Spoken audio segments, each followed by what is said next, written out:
From the brutal death of innocent alien kids to the sick and perverse Mr. Jellybean, these are moments when Rick and Morty went too far. Rick and Morty are no strangers to outrageous plot lines and dark humor, and both of these were in full swing in the Whirly-Durly Conspiracy episode. But this time they might have crossed a line, especially when it comes to involving innocent kiddos. In this wild adventure, we find Rick and Jerry ditching their families for a bro trip at a luxurious intergalactic resort. But, as you might expect, this isn't your ordinary vacation spot. This place has an immortality field. That's right, folks, nobody can die here. Talk about living it up, am I right? But things take a twisted turn when two of the seemingly invincible children start playing some pretty gruesome games with guns. Yeah, I think you can tell how this one is going to play out. As if that wasn't disturbing enough, Rick and Jerry find themselves facing an assassination attempt, and as they fight for their lives, the immortality field malfunctions due to the commotion they've caused, and those once harmless games turn into a horrifying bloodbath, with the little alien boy shooting his sister in the head.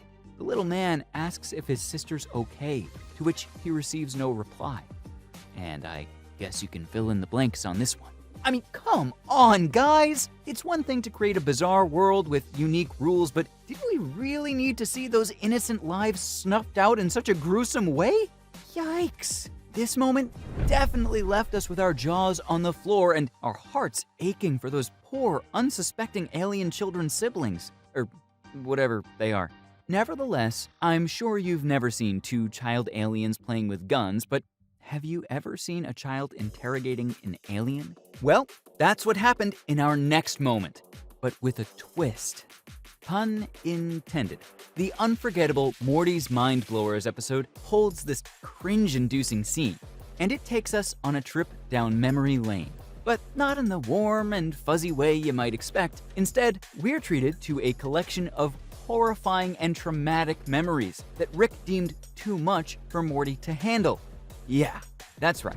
Our boy Morty has been through some seriously messed up stuff, thanks to good old Grandpa Rick. One of the most disturbing moments in the episode, which many considered a bit too far, comes when Rick and Morty are interrogating an alien who's hell-bent on destroying Earth. As tensions rise and the stakes get higher, Morty starts to crack under the pressure. With Rick's, encouragement, Morty grabs the sacks under the alien's chin and begins to twist, thinking it's a painful interrogation tactic to get the creature to talk. But little does Morty know, he's not causing the kind of pain he thinks he is. When he finds out what he's actually doing to the alien, Morty, understandably, freaks out. The fact that Morty, a minor, was put in such an inappropriate and disturbing situation is definitely a shocker, even by Rick and Morty's standards. This kind of humor is definitely not for everyone, and it's one of those moments that makes you wonder just how far the show is willing to go. But hey, that's Rick and Morty for you, always pushing the boundaries and keeping us on our toes. And as pushing boundaries go, a pretty outrageous moment in the Ricks Must Be Crazy episode blows right through it. In this episode, we're taken on a journey inside the Microverse battery where Rick and Morty are trying to fix their car troubles. But it's not just the car that has issues. It's the way Rick's spaceship tries to keep Summer safe that takes things to a whole new level of dark humor. As Rick and Morty work on their repairs, they leave Summer alone in the car, giving the car one simple instruction: keep Summer safe.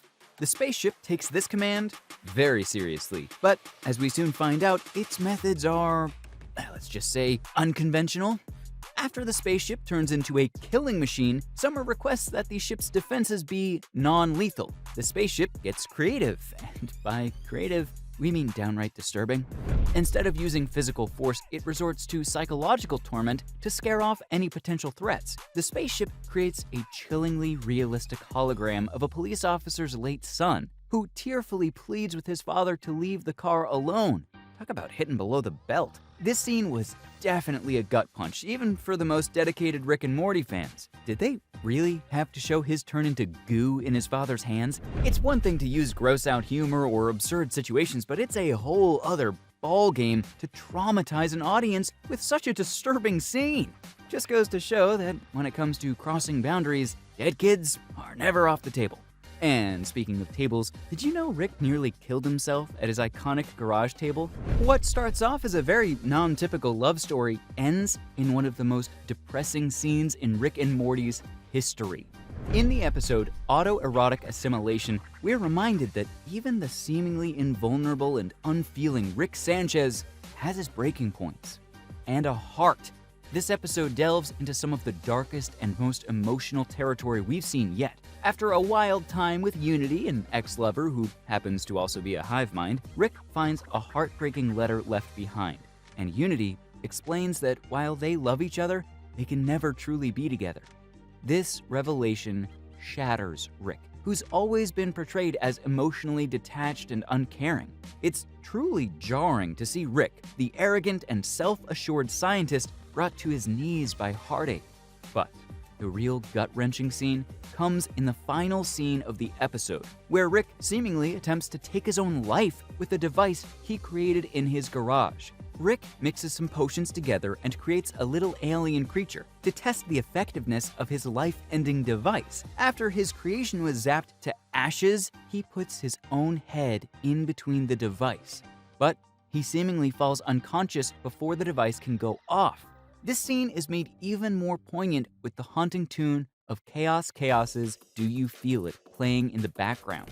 To add to the emotional weight of this scene, just moments before his desperate act, this moment stands out as one of the most heartbreaking and controversial in the entire series. And some believe it simply went too far. In the context of the show and its unusual themes, this scene serves as a chilling reminder of just how far the show is willing to push the envelope.